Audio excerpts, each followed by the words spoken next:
Hello दोस्तों, पिछले video में हमने सोफी के संसार, जो कि जस्टिन गार्डन द्वारा लिखित है, उसका प्राकृतवाद पढ़ा था। अब आगे हेगेल। तर्कसंगत वही है जो व्यवहारिक हो। हिल्डे ने भारी भरकम रिंग बाइडर को धड़ाम से ज़मीन पर गिरा दिया। वह अपने बिस्तर पर लेटकर छत को घूरने लगी। उसके मन में विचारों का उथल पुथल मचा हुआ था। अब तो उसके पिता ने सचमुच उसका सिर चकरा दिया था। धुर्त, वह ऐसा कैसे कर सकता है? सोफी ने उससे सीधे बात करने की कोशिश की थी।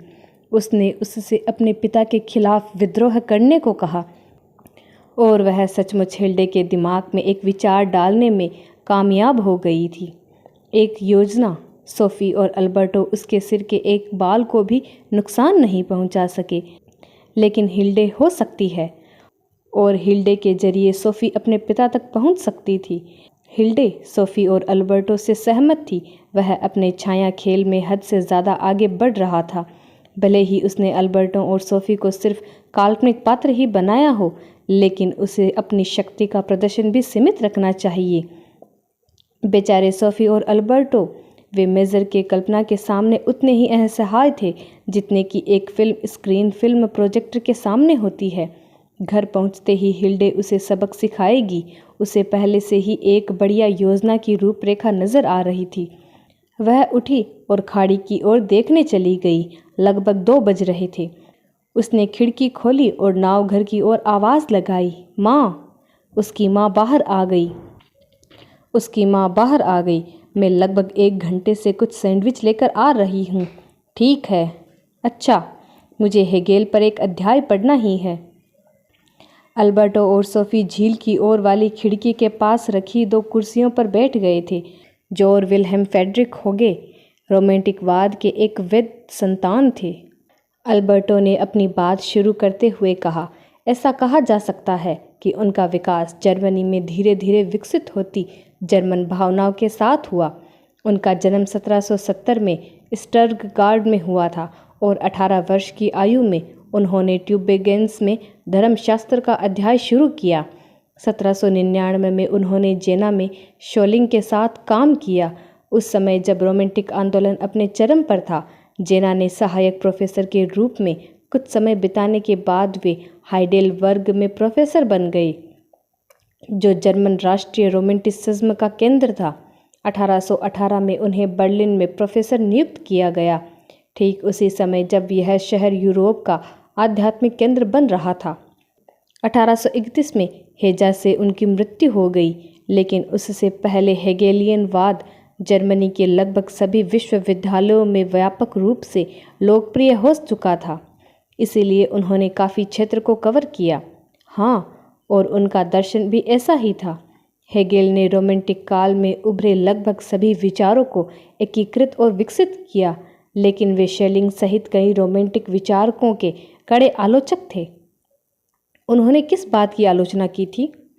शेलिंग और अन्य रोमांटिक दार्शनिकों ने कहा था कि जीवन का सबसे गहरा अर्थ उस चीज़ में निहित है जिसे वे विश्व आत्मा कहते हैं। हेगेल भी विश्व आत्मा शब्द का प्रयोग करते हैं, लेकिन एक नए अर्थ में। जब हेगेल विश्व आत्मा या विश्व तर्क की बात करते हैं तो उनका तात्पर्य मानवीय अभिव्यक्तियों के योग से होता है, क्योंकि केवल मनुष्य के पास ही आत्मा होती है। इस अर्थ में वह इतिहास भर में विश्व भावना की प्रकृति की बात कर सकते हैं। हालांकि हमें यह कभी नहीं भूलना चाहिए कि वह मानव जीवन, मानव विचार और मानव संस्कृति का जिक्र कर रहे हैं। इससे यह आत्मा बहुत कम डरावनी हो जाती है। यह अब चट्टानों और पेड़ों में छिपी हुई सुन्न बुद्धि की तरह घात लगाकर नहीं बैठी है। अब आपको याद होगा कि कांट ने किसी ऐसी चीज़ के बारे में बात की थी जिसे उन्होंने कहा था, हालांकि उन्होंने इस बात से इनकार किया कि मनुष्य प्रकृति के अंतर्मन रहस्यों का स्पष्ट ज्ञान प्राप्त कर सकता है। उन्होंने स्वीकार किया कि एक प्रकार का अप्राप्य सत्य मौजूद है। हेगेल ने कहा कि सत्य व्यक्तिपरक है। इस प्रकार उन्होंने मानवीय तर्क से परे किसी भी सत्य के अस्तित्व को नकार दिया। उन्होंने कहा कि समस्त ज्ञान मानवीय ज्ञान है। उन्हें दार्शनिकों को फिर से ज़मीन पर लाना था, है ना? हाँ, शायद ऐसा कहा जा सकता है। हालांकि हेगेल का दर्शन इतना व्यापक और विविध था कि वर्तमान में हम इसके कुछ मुख्य पहलुओं पर ही प्रकाश डालेंगे।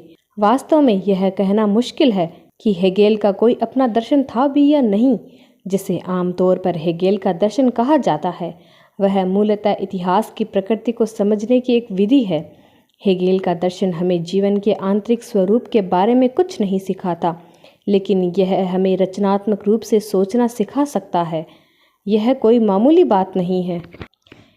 हेगेल से पहले के सभी दार्शनिक तंत्रों में एक बात समान थी, अर्थात मनुष्य द्वारा संसार के बारे में प्राप्त ज्ञान के लिए शाश्वत मानदंड स्थापित करने का प्रयास। यह डेस्कार्टेस, स्पिनोजा, ह्यूम और कांट के संदर्भ में सत्य था। प्रत्येक ने मानवीय ज्ञान के आधार की जांच करने का प्रयास किया, लेकिन उन सभी ने संसार के मानवीय ज्ञान के कालातीत पहलू पर अपने विचार व्यक्त किए थे। क्या यह एक दार्शनिक काम नहीं था?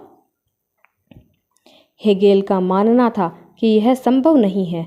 उनका मानना था कि मानव ज्ञान का आधार पीढ़ी दर पीढ़ी बदलता रहता है, इसीलिए कोई शाश्वत सत्य नहीं है, कोई कालातीत तर्क नहीं है। एकमात्र स्थित बिंदु यही है। दर्शन शास्त्र इतिहास को ही थामे रख सकता है। मुझे डर है कि आपको ही इसकी व्याख्या करनी होगी। इतिहास निरंतर परिवर्तनशील अवस्था में है, तो यह एक स्थित बिंदु कैसे हो सकता है? नदी भी निरंतर परिवर्तन की अवस्था में रहती है। इसका मतलब यह नहीं है कि आप इसके बारे में बात नहीं कर सकते, लेकिन आप यह नहीं कह सकते कि घाटी में किस स्थान पर नदी सबसे सच्ची नदी है। नहीं, क्योंकि यह पूरी तरह से एक ही नदी है। इसीलिए हेगेल के अनुसार इतिहास एक बहती नदी की तरह था। नदी के किसी दिए गए स्थान पर पानी की हर छोटी हलचल ऊपरी धारा में पानी के झरनों और भंवरों द्वारा निर्धारित होती है, लेकिन ये हलचलें उस बिंदु पर नदी की चट्टानों और मोड़ों द्वारा भी निर्धारित होती है जहां आप इसे देख रहे हैं। मैं समझ गई। मुझे लगता है विचारों का इतिहास या तर्क का इतिहास इस नदी के समान है। अतीत की परंपराओं की धारा के साथ बहकर आने वाली विचार, साथ ही उस समय की प्रचलित भौतिक परिस्थितियों आपके सोचने के तरीके को निर्धारित करने में सहायक होती है। इसलिए आप कभी यह दावा नहीं कर सकते कि कोई विशेष विचार सदा के लिए सही है, लेकिन आपके दृष्टिकोण से यह विचार सही हो सकता है। इसका मतलब यह नहीं है कि हर चीज़ समान रूप से सही या समान रूप से गलत है ना? बिल्कुल नहीं, लेकिन कुछ बातें किसी विशेष ऐतिहासिक संदर्भ में सही या गलत हो सकती है। अगर आप आज गुलामी का समर्थन करते हैं तो आपको ज़्यादा से ज़्यादा मूर्ख समझा जाएगा, लेकिन 2500 साल पहले आपको मूर्ख नहीं समझा जाता। भले ही गुलामी को खत्म करने के पक्ष में प्रगतिशील आवाज़ें उठ रही थी, लेकिन हम एक स्थानीय उदाहरण ले सकते हैं। 100 साल पहले एक खेती करने के लिए जंगल के बड़े बड़े हिस्सों को जलाना अनुचित नहीं माना जाता था, लेकिन आज यह बेहद अनुचित है। हमारे पास ऐसे फैसले के लिए एक बिल्कुल अलग और बेहतरीन आधार है। अब मैं देखती हूँ। हेगेल ने बताया कि दार्शनिक चिंतन के संदर्भ में भी तर्क गतिशील है। वास्तव में यह एक प्रक्रिया है और सत्य भी यही प्रक्रिया है, क्योंकि ऐतिहासिक प्रक्रिया के अलावा कोई मानदंड नहीं है जो यह निर्धारित कर सके कि सबसे सत्य और सबसे तर्कसंगत क्या है। उदाहरण दीजिए कृपया। आप प्राचीन काल, मध्य युग, पुनर्जागरण काल या प्रबोधन काल के विशिष्ट विचारों को चुनकर यह नहीं कह सकते कि वे सही थे या गलत। ठीक इसी प्रकार आप यह नहीं कह सकते कि प्लेटो गलत थे और अरस्तु सही थे। नहीं, आप यह कह सकते हैं कि हर्न गलत थे जबकि कांट और शेलिंग सही थे। यह इतिहास विरोधी सोच होगी। नहीं, यह सही नहीं लगता। वास्तव में आप किसी भी दार्शनिक या किसी भी विचार को उसके ऐतिहासिक संदर्भ से अलग नहीं कर सकते। लेकिन यहीं मैं एक और महत्वपूर्ण बिंदु पर आता हूँ, क्योंकि कुछ न कुछ हमेशा जुड़ता रहता है, इसीलिए तर्क प्रगतिशील है। दूसरे शब्दों में, मानव ज्ञान निरंतर विस्तारित और प्रगति कर रहा है। क्या इसका यह अर्थ है कि कांट का दर्शन प्लेटो के दर्शन से अधिक सही है? हाँ, विश्व दृष्टि प्लेटो से कांट तक विकसित और प्रगतिशील हुई है, और यह अच्छी बात है। यदि हम नदी के उदाहरण पर लौटें तो हम कह सकते हैं कि अब उसमें अधिक पानी है। यह 1000 वर्षों से अधिक बह रही है। केवल कांट को यह नहीं सोचना चाहिए कि उनके सत्य नदी के किनारों पर ही रह जाएंगे, क्योंकि नदी अचल चट्टानों की तरह है।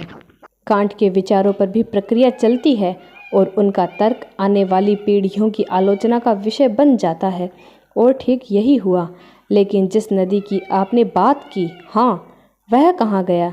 हेगेल का दावा था कि विश्व आत्मा अपने बारे में निरंतर बढ़ते ज्ञान की ओर विकसित हो रही है। नदियों के साथ भी ऐसा ही है। वे समुद्र के निकट पहुँचते पहुँचते चौड़ी हो जाती है। हेगेल के अनुसार इतिहास विश्व आत्मा की धीरे धीरे स्वयं के प्रति सचेत होने की कहानी है। यद्यपि विश्व का अस्तित्व शाश्वत है, मानव संस्कृति और मानव विकास ने विश्व आत्मा को उसके आंतरिक मूल्य के प्रति आधिकारिक सचेत किया है। वह इस बात को लेकर इतना आश्वस्त कैसे हो सकता है? उन्होंने इसे एक ऐतिहासिक वास्तविकता बताया है। यह कोई भविष्यवाणी नहीं थी। इतिहास का अध्ययन करने वाला कोई भी व्यक्ति देखेगा कि मानवता निरंतर आत्मज्ञान और आत्मविकास की ओर अग्रसर हुई है। हेगेल के अनुसार इतिहास का अध्ययन दर्शाता है कि मानवता अधिक तर्कसंगत और स्वतंत्रता की ओर बढ़ रही है। तमाम उतार चढ़ावों के बावजूद ऐतिहासिक विकास प्रगतिशील है। हम कहते हैं कि इतिहास उद्देश्यपूर्ण है, तो यह विकसित होता है। यह काफ़ी स्पष्ट है। हाँ, इतिहास प्रतिबिंबों की एक लंबी श्रृंखला है। हेगेल ने भी यही संकेत दिया था। इस चिंतन प्रक्रिया के लिए कुछ निश्चित नियम लागू होते हैं। इतिहास का गहन अध्ययन करने वाला कोई भी व्यक्ति यह देखेगा कि कोई भी विचार आमतौर पर पहले से प्रस्तावित अन्य विचारों के आधार पर ही सामने आता है।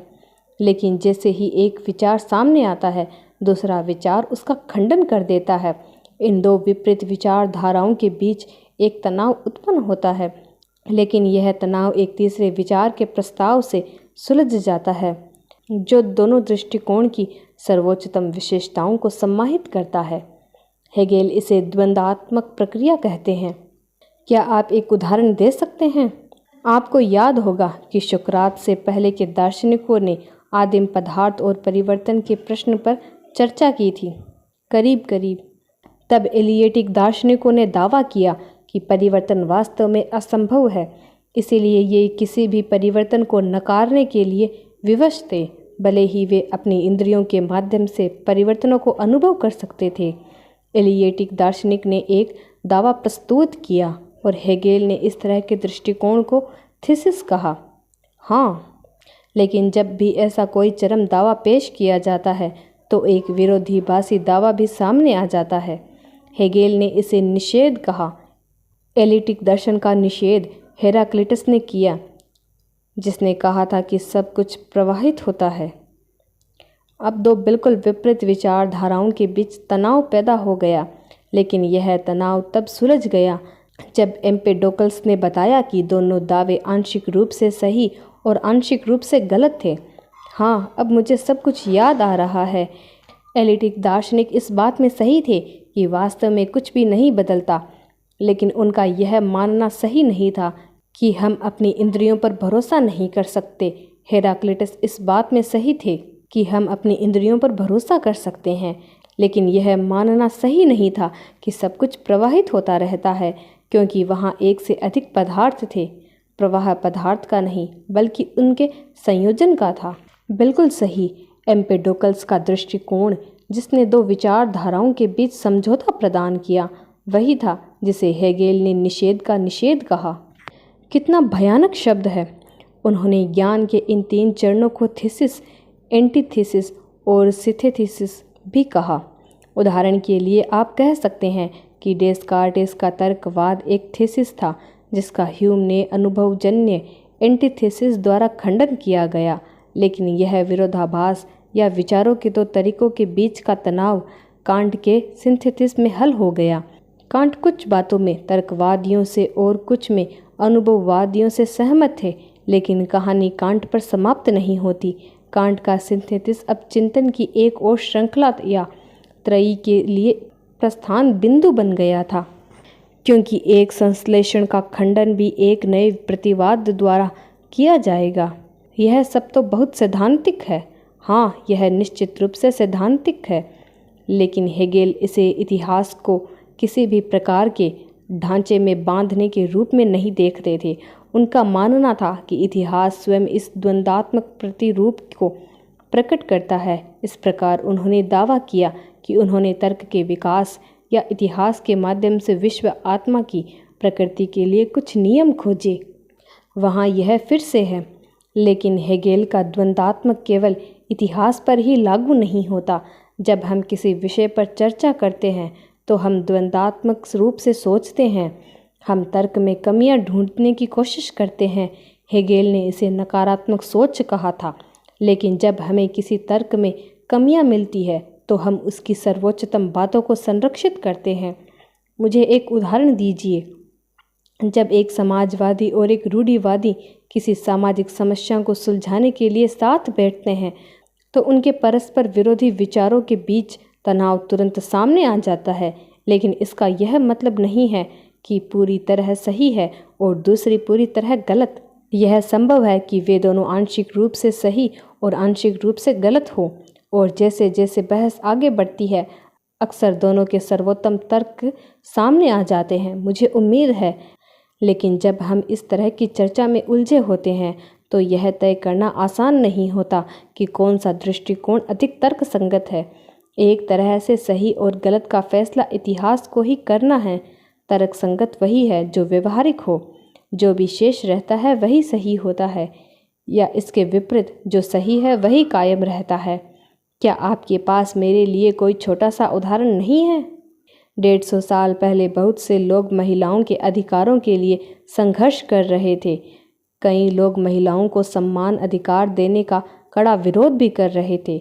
आज जब हम दोनों पक्षों की तर्कों को पढ़ते हैं तो यह समझना मुश्किल नहीं है कि किस पक्ष के विचार अधिक तर्कसंगत थे, लेकिन हमें यह नहीं भूलना चाहिए कि हमारे पास अतीत से मिली जानकारी है। अगर यह साबित हो जाए कि समानता के लिए लड़ने वाली सही है तो निस्संदेह बहुत से लोग यह देखकर शर्मिंदा होंगे कि उनके दादाजी ने इस मामले पर क्या कहा था। मुझे पूरा यकीन है कि वे ऐसा करेंगे। हेगेल का क्या विचार था? क्या यह लैंगिक समानता के बारे में है? क्या हम इसी बारे में बात नहीं कर रहे? क्या आप कोई उदाहरण सुनना चाहेंगे? बहुत ज़्यादा। उन्होंने कहा, पुरुष और स्त्री का अंतर वैसा ही है जैसा पशु और पौधों का। पुरुष पशुओं के समान हैं जबकि स्त्रियां पौधों के समान, क्योंकि उनका विकास अधिक शांत होता है और इसके पीछे का मूल सिद्धांत भावनाओं की अस्पष्ट एकता है। जब स्त्री सत्ता की बागडोर संभालती है तो राज्य तुरंत खतरे में पड़ जाता है, क्योंकि स्त्री अपने कार्यों को सार्वभौमिकता की मांगों के अनुसार नहीं बल्कि मनमानी प्रवृत्तियों और विचारों के अनुसार नियंत्रित करती है। स्त्रियां शिक्षित होती है, पता नहीं कैसे, मानव विचारों को आत्मसात करके, जीवन जीकर, न कि ज्ञान प्राप्त करके। दूसरी ओर पुरुष का दर्जा केवल गहन चिंतन और तकनीकी परिश्रम से ही प्राप्त होता है। धन्यवाद, इतना काफ़ी है। मैं इस तरह के और बयान नहीं सुनना चाहूँगी, लेकिन यह इस बात का एक उल्लेखनीय उदाहरण है कि तर्क संगतता के बारे में लोगों के विचार समय के साथ बदलते रहते हैं। यह दर्शाता है कि हेगेल भी अपने समय की उपज थे और हम भी हमारे स्पष्ट विचारों की समय की कसौटी पर खरे नहीं उतरते।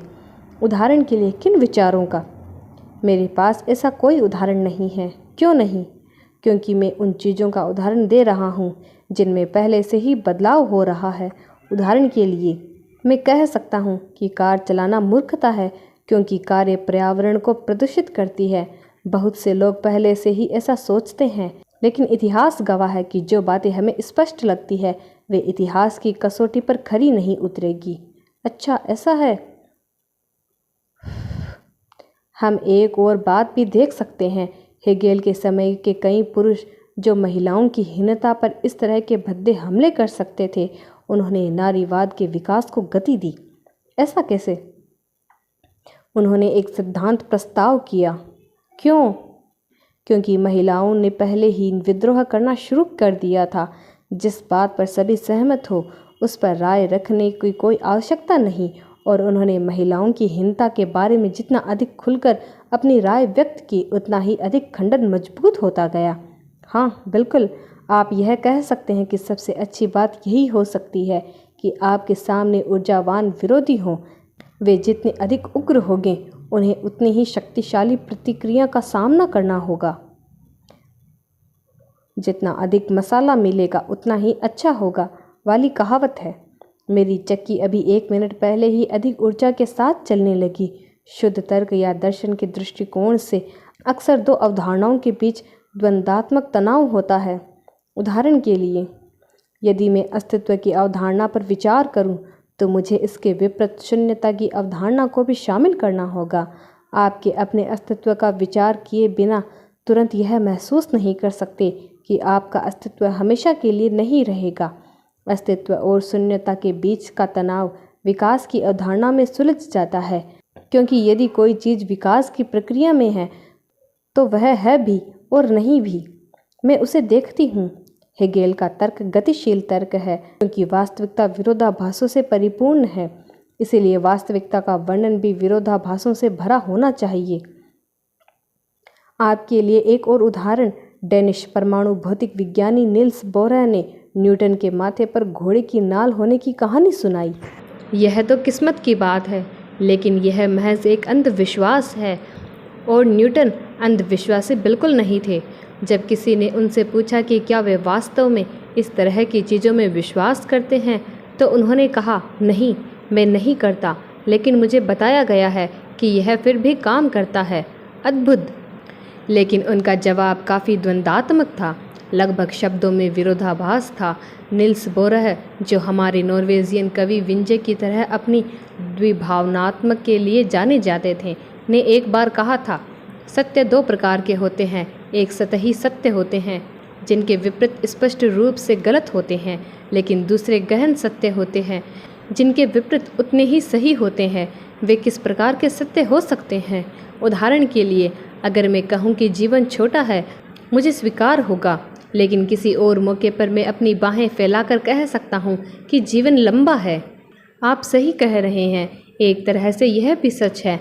अंत में मैं आपको एक उदाहरण दूंगा कि कैसे द्वंद्वात्मक तनाव एक सहज क्रिया को जन्म दे सकता है, जो अचानक परिवर्तन की ओर ले जाता है। हाँ, करो।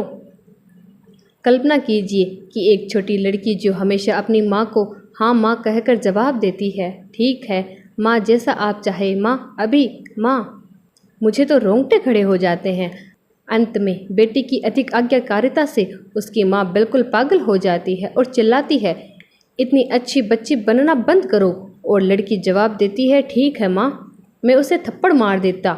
शायद, लेकिन अगर लड़की ने जवाब दिया होता, लेकिन मैं तो अच्छी लड़की बनना चाहती हूँ, तो आप क्या करते? यह एक अजीब जवाब होता। शायद मैं फिर भी उसे थप्पड़ मार देता। दूसरे शब्दों में कहें तो स्थिति गतिरोध में फंस गई थी। द्वंद्वात्मक तनाव समाप्त हो गया था। ऐसी स्थिति आ गई थी कि कुछ करना ही था, जैसे किसी ने मुँह पर थप्पड़ मारा हो। हेगेल के दर्शन के एक अंतिम पहलू का उल्लेख यहाँ करना आवश्यक है। मैं सुन रही हूँ। क्या आपको याद है कि हमने कैसे कहा था कि रोमांटिक कवि व्यक्तिवादी थे? रहस्य का मार्ग भीतर की ओर ले जाता है। हेगेल के विचारों में इस व्यक्तिवाद का निषेध या विपरीत रूप से देखने को मिलता है। दर्शन शास्त्र में हेगेल ने उन शक्तियों पर जोर दिया जिन्हें उन्होंने वस्तुनिष्ठ शक्तियाँ कहा। इन शक्तियों में हेगेल ने परिवार, नागरिक समाज और राज्य के महत्व पर बल दिया। आप कह सकते हैं कि हेगेल व्यक्तिवाद के प्रति कुछ हद तक संयंत्रवादी थे। उनका मानना था कि व्यक्ति समुदाय का एक अभिन्न अंग है।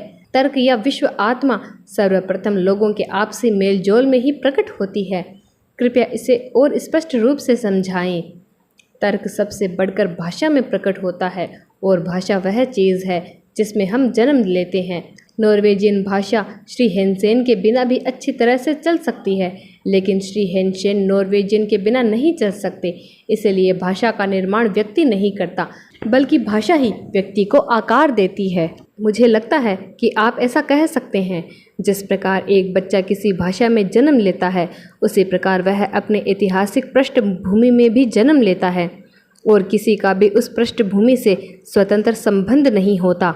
जो व्यक्ति राज्य में अपना स्थान नहीं पाता वह ऐतिहासिक दृष्टि से अप्रमाणित होता है। आपको याद होगा कि यह विचार महान एथेनियन दार्शनिकों के लिए भी केंद्रीय था। जिस प्रकार नागरिकों के बिना राज्य की कल्पना नहीं की जा सकती, उसी प्रकार राज्य के बिना नागरिकों की कल्पना नहीं की जा सकती। जाहिर तौर से हेगेल के अनुसार राज्य व्यक्तिगत नागरिक से कहीं अधिक है। यह अपने नागरिकों के कुल योग से भी कहीं अधिक है। इसीलिए हेगेल कहते हैं कि कोई भी समाज से अलग नहीं होता। जो कोई भी अपने समाज के प्रति उदासीन भाव रखता है और अपनी आत्मा की खोज करना चाहता है, उसका उपहास किया जाएगा। मुझे नहीं पता कि मैं पूरी तरह से सहमत हूँ या नहीं, लेकिन ठीक है। हेगेल के अनुसार व्यक्ति स्वयं को नहीं पाता, बल्कि संसार स्वयं को आत्मा पाता है। विश्व की आत्मा स्वयं को पा लेती है। हेगेल ने कहा कि विश्व आत्मा 3 चरणों में स्वयं में लौट आती है। उनका तात्पर्य यह है कि यह 3 चरणों में स्वयं के प्रति सचेत हो जाती है। जो है, विश्व आत्मा सर्वप्रथम व्यक्ति में स्वयं के प्रति सचेत होती है। हेगेल इसे व्यक्तिपरक आत्मा कहते हैं। यह परिवार, नागरिक समाज और राज्य में उच्च चेतना तक पहुँचती है। हेगेल इसे वस्तुनिष्ठ आत्मा कहते हैं क्योंकि यह लोगों के बीच अंतःक्रिया में प्रकट होती है। लेकिन एक तीसरा चरण भी है और वह यह है कि विश्व आत्मा परम आत्मा साक्षात्कार के उच्चतम रूप तक पहुंचती है और यही परम आत्मा कला, धर्म और दर्शन है। इनमें से दर्शन का ज्ञान उच्चतम रूप है क्योंकि दर्शन में विश्व आत्मा इतिहास पर अपने प्रभाव का चिंतन करती है। अतः विश्व आत्मा का प्रथम मिलन दर्शन में ही होता है। आप कह सकते हैं कि दर्शन विश्व आत्मा का दर्पण है। यह इतना रहस्यमयी है कि मुझे इस पर सोचने के लिए समय चाहिए, लेकिन मुझे आपकी कही आखिरी बात अच्छी लगी। क्या वह दर्शन विश्व आत्मा का दर्पण है? हाँ, यह बहुत सुंदर था। क्या आपको लगता है कि इसका पीतल के दर्पण से कुछ संबंध है? क्योंकि आपने पूछा है, इसीलिए हाँ। आपका क्या मतलब? मेरा मानना है कि पीतल के दर्पण का कुछ विशेष महत्व है क्योंकि यह लगातार सामने आ रहा है। आपको इस बात का अंदाज़ा तो होगा ही कि इसका क्या महत्व है। मैंने ऐसा नहीं किया। मैंने बस इतना कहा कि यह बात बार बार तब तक नहीं उठेगी जब तक कि इसका हिल्डे और उसके पिता के लिए कोई विशेष महत्व न हो। वह महत्व क्या है, यह केवल हिल्डे ही जानती है। क्या यह रोमांटिक विडंबना थी? यह एक बेकार का सवाल है, सोफी। क्यों? क्योंकि इन चीज़ों के साथ काम करना हमारा काम नहीं है। हम तो बस इस विडंबना के बेबस शिकार हैं। अगर कोई बड़ा बच्चा कागज़ के टुकड़े पर कुछ बनाता है तो आप कागज़ से यह नहीं पूछ सकते कि वह चित्र क्या दर्शाना चाहता है। तुम मुझे डरा रहे हो। तो दोस्तों, यह था जस्टिन गार्डन द्वारा लिखित हेगेल। आपका इस पर क्या विचार है, हमें कमेंट करके ज़रूर बताएं। आगे की कहानी जानने के लिए सब्सक्राइब फॉर मोर।